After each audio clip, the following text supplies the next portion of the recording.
arterit kryesore të Tiranës në rrugën që lidh kryeqytetin me periferin dhe Durrësin.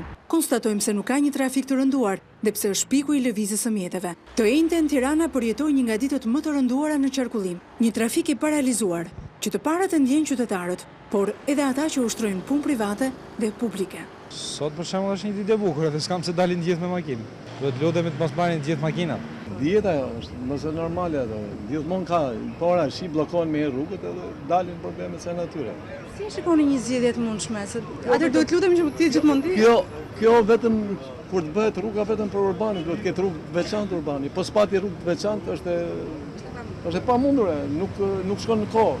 Në komisariatin e policisë në Kino Studio, mësojmë se është zhvilluar një mbledhje urgjente ku është folur pikërisht për kaosin në trafik. Kreu i këtij institucioni deklaron jashtë kameras se situata e rënduar e trafikut shpesh është e pamenaxhueshme, ku shirat e dendur që bllokojnë arterit kryesore të Tiranës sillin përpasoj bllokim të trafikut deri në paralizim të tij. Personalisht unë për të bërë 2 kilometër rrugë nga shtëpia ime deri në qendër Tiranës e kam bërë për 1 orë e 20 minuta.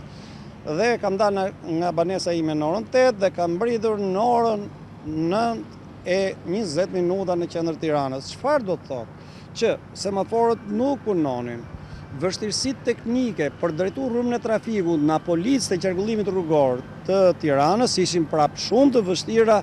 Artur Sulqe, inxhinier rrugësh, shpreh skeptik jo vetëm për mënyrën e inxhinierimit të rrugëve dhe mungesën totale të sinjalistikës, por edhe për numrin e lartë të automjeteve që duhet të lëvizin në po të njëjtat rrugë. Ne kemi afërsisht 120.000 mjete në qytetin e Tiranës, sepse një pjesë e mjeteve dalin në mëngjes, një pjesë e mjeteve hyjnë, pra 120.000. Kur Tirana është 1 milion banor, që është një metropol, dhe ne nuk arrim dot të kuadratojmë dhe të menaxhojmë 120.000 mjete, por mas 5 vjetësh që këto 120 do bën 200. Tirana përjeton në fakt çdo ditë një trafik të rënduar, që prej hapjes së punimeve në sheshin Skënderbej.